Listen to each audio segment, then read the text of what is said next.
Gimel, Antiknush Isocho Kibel Mishimon Atzadik. Uaya Omer, Antiknush Isocho received from Rabbi Shimon Atzadik. And what did he say? He said, "Don't be Antiyukavadim Shem Shim Tarab Al Menad Lekabel Pras. Do not be like a servant who serves the master for the sake of receiving reward. Elokavadim Shem Shim Tarab Shalom Lekabel Pras. You should serve Hashem, not in condition to receive a reward. You should have the fear of heaven upon you. Meaning to say that a person should do the mitzvot not for, what is this mitzvah give me? What is this? Is this gula for what? Oh, it's gula for banim? Okay, I do it. Oh, it's gula for parnasa? Okay, I do it. Right? A guy, I told him, come do birkat levana. Rabbi, I gotta go, I have no time. All of a sudden, no, I told him it's gula for parnasa. Oh yeah? Afterwards he asked me, Rabbi, if I say 2 times, it's a bigger zgula parnasa if I say 2 times? The person says, no, you shouldn't be like that. You're only doing the mitzvot for the sake of the reward. Rather, all the mitzvot you treat equal, and all the mitzvot you do, because the HaKadosh Baruch Hu, Avinu Shabbat our Father in heaven, commanded us in it.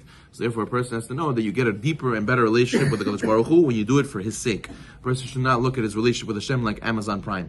I sign up for Amazon Prime, I pay them the money, and then they give me 2-day delivery. And then he goes to Hashem the same way. Hashem, I prayed mincha. Hashem, I went to the lecture. Hashem, I did this mitzvah, I get tzedakah. Where's my refuah shlema? Where's my parnasat tova? Where's my atlacha and this and that? Where's my 2-day delivery? I gave you what you need. I paid my membership. Give me my delivery for my goods.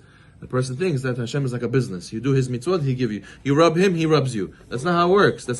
It's a relationship. It's I do it because I care for you, and you do it because you care for me. The person does it because I want to do it for the sake of Hashem Himself, not for what He's going to give me. The Gemara says, love that is dependent on a matter, dependent on an item. Once the item goes away, the love goes away. A person was very close to Hashem when he was poor. He'd come every day, he would learn. He says, Hashem, please give me parnasa. All of a sudden, he became millionaire. So, we don't see him anymore. Gone. He doesn't come anymore. He's busy partying, he's busy buying, he's busy doing. Why? Because his love of Hashem was dependent on money. He needed money from Hashem. He got what I wanted. So, he's out.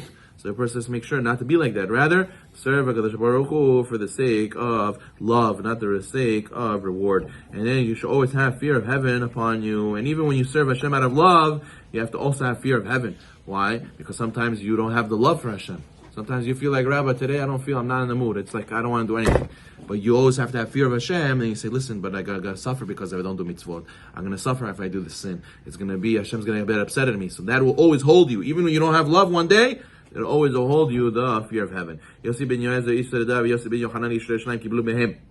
Yossi ben Yoezer is a person, the man of Tzredah, and Yossi ben Yochanan, who was from Yerushalayim, they accepted from Tiknush Isucho. Yossi ben Yoezer Tzredah Omer, he says, your house should be a meeting place for the sages. You should have your place open, your house open for Tamid Chachamim in your house. That way, at least, the wise men should discuss, even though you don't understand everything they say. But at least you'll get something, you'll receive something. This is you host rabbis and have Tamid Chachamim in your house. You'll get like the man who goes to the perfume shop. He leaves the perfume shop smelling good, even though he didn't put on perfume. But the air itself is perfumed and it smells nice. So too the one who has Chachamim in his house, he will receive the perfume of Torah.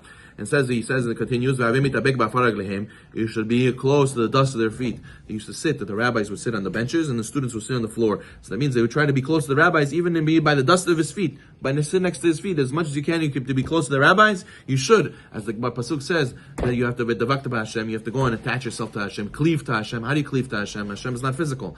So the Gemara, you should cleave to Hashem by the people who are close to Hashem. And who are those? They should be your friends. Who should be your friends? Who should be people you speak to? Who should be people you advise with? Who should be people you should be next to and learn from and be with? As the Gemara says, the shimush is yugadol miter milimuda. Serving and being around rabbis is greater than learning Torah. Why? Because you see the Torah alive. You see how he behaves. You see how he acts. You see how he talks. Look, he doesn't say curse words. Look how he talks. He says very gentle. Look how he eats. Look how he does the mitzvot. Look how he does it with yirat shamayim. He does it with fervor. All these things affects you. So therefore, you should have hamim in your house, and you should stick very close to them. You should drink their words thirstily. A person who's thirsty, you ask him, you want to drink Coke? He says, of course. He doesn't tell you want to drink Coke and he's thirsty. He says, no, I don't want to drink. You have something else? That means you're not really thirsty. You care what you want to drink already? That means you're not really thirsty. So how should you learn Divrei Torah? He said, Rabbi, you're teaching Musar. I want Gemara. Oh, you teach Gemara. I want Halacha. Oh, you teach Halacha. I want Zohar. I want Kabbalah. It's not, I'd rather not listen. Sorry, I gotta go. It's not for me, the topic.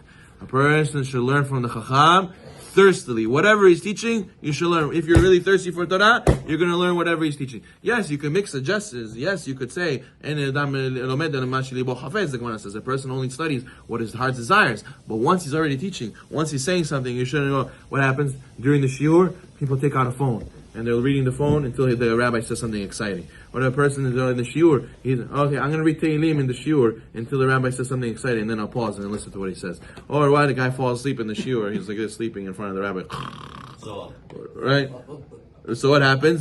You see that he didn't give respect to the rabbi, he's not drinking his word thirstily. It should be that everything he's saying, you should pay attention to it. If not, so then says the Pirkei Avot, it's not kavod to the rabbi, and you're not going to really grow like this. When it comes to acquiring Torah knowledge, a person has to try to get as much as he can, have a thirst for knowledge, even with Torah, simplest things the rabbi is saying, a person has to find pleasure in that. Just like the simple explanation to the most brilliant